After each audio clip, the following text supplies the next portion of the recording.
Dewan Banjarmasin menyoroti keberangkatan puluhan pejabat di lingkungan Pemko Banjarmasin keluar daerah. Walaupun keberangkatan tersebut sudah diagendakan dan dianggarkan melalui dana APBD, namun perlu pula untuk didengar penjelasan dari mereka.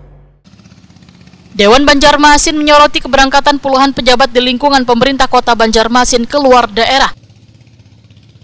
Walaupun keberangkatan tersebut sudah diagendakan dan dianggarkan melalui dana APBD, namun perlu pula untuk didengar penjelasan dari mereka. Ini dipadahkan Ketua DPRD Banjarmasin Rikval Fahruri, Wetakoni Prima TV jelang tengah hari Rabu 16 Oktober 2024.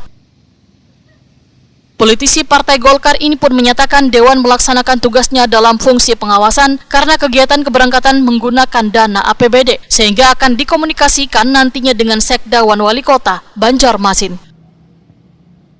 Rikval Fahruri memadahkan dari kabar yang didapat maksud keberangkatan rombongan pejabat adalah dalam rangka mengikuti kegiatan pembekalan anti korupsi yang dilaksanakan oleh pihak Komisi Pemberantasan Korupsi. Ya, makanya tadi kan fungsi kita kan dari fungsi pengawasan. Nah, bagaimana nanti mereka mempertanggungjawabkan terhadap anggaran tersebut. Tentu juga kita harus mendengar nantinya. Nah, ini kan rencananya berangkatnya besok, Pak. Kayaknya amin. Besok ya? Ya besok, golongannya besok. Ya, makanya nanti kan kita dengar dulu dari mereka seperti apa. Sosialisasi KPK kan?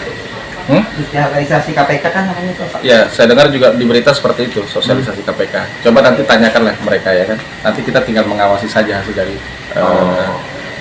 mendengar dari hasil kenapa jadi mereka sampai berangkat ke sana. Diketahui 40 kepala SKPD pemerintah kota Banjarmasin diboyong keluar daerah mulai dari tanggal 17 hingga 18 Oktober 2024. Mereka akan mengikuti kegiatan pembekalan penguatan anti korupsi di Kota Batu, Jawa Timur.